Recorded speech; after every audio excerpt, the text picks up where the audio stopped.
2026 সালের ভালোবাসার মাসে যে ৫ টি রোমান্টিক কমেডি মুভি আপনার অবশ্যই দেখা উচিত। আসসালামু আলাইকুম সবাইকে। দেখতে কিন্তু ভালোবাসার মাস চলেই এলো এবং এই ভালোবাসার মাসে আমি আপনাদেরকে ৫ টি top romantic comedy movie suggest করব যেগুলো দেখার পর আপনাদের 100% ভালো লাগবে। সিনেমাগুলো কিন্তু শুধুমাত্র রোমান্টিকই হচ্ছে না, সাথে কিন্তু বেশ কিছু কমেডিও থাকবে। তাই আপনি কিন্তু পুরো সিনেমাটি দেখতে গেলে একটু বোর হবেন না।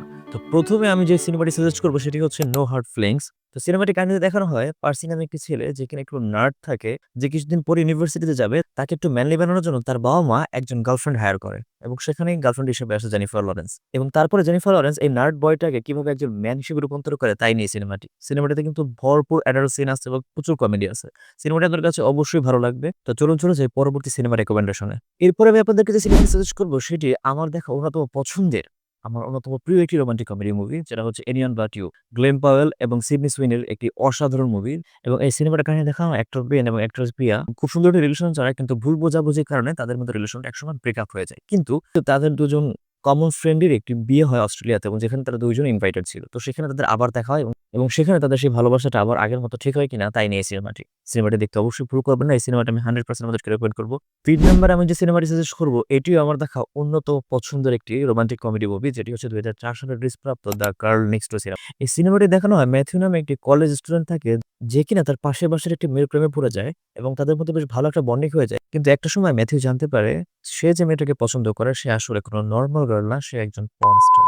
তো বিষয়টি জানার পরে তাদের ভালোবাসা আসলে কিভাবে আগায় এবং আল্টিমেটলি তারা একসাথে থাকতে পারে কিনা এটা নিয়ে এই সিনেমাটি। এই সিনেমাটি আমার দেখা অন্যতম সুন্দর একটি মুভি। তো চলুন চলে যাই পরের মুভি রিকমেন্ডেশন। এরপরে আমি আপনাদেরকে যে সিনেমাটি সাজেস্ট করব সেটা হচ্ছে 'শি ইজ দ্য ম্যান' সিনেমাটি।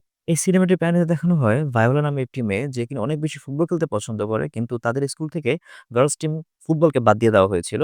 কিন্তু ফুটবল খেলার জন্য সে ছেলে সেজে তার ভাইয়ের স্কুলে যায় এবং সেখানে সে প্রেমে পড়ে যায় ডিউক নামে একটি ছেলে। কিন্তু ডিউক জানতো না যে আসলে ভায়োলা একটি মেয়ে। তো আল্টিমেটলি তাদের মধ্যে কেমিস্ট্রিটা কিভাবে বন্ড হয় সেটা নিয়ে এই সিনেমাটি। এই সিনেমাটির ভিতরে আপনি ভরপুর কমেডি পাবেন, কিছু অ্যাডাল্ট সিনও আছে এবং রোমান্স তো আছে। এটাই আপনাদের কাছে অবশ্যই ভালো লাগবে। এবং ফাইনালি আমি আপনাদেরকে যে সিনেমাটি সাজেস্ট করব সেই সিনেমাটির নাম হচ্ছে 50 ফার্স্ট ডেট। এই সিনেমাটির কাহিনীটা আমার কাছে বেশ ভালো লেগেছে।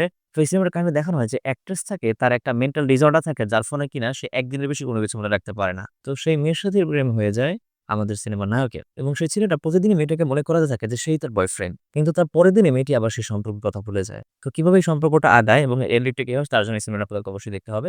তো এই ছিল ভালোবাসার মাস উপলক্ষে আপনাদের জন্য সেরা ৫ টি মুভি রিকমেন্ডেশন। আশা করি প্রত্যেকটা সিনেমা আপনাদের ভালো লাগবে এবং এর ভিতরে আপনি যদি পুরো সিনেমা দেখে থাকেন তাহলে কেমন লেগেছে কমেন্টে জানাতে ভুলবেন না।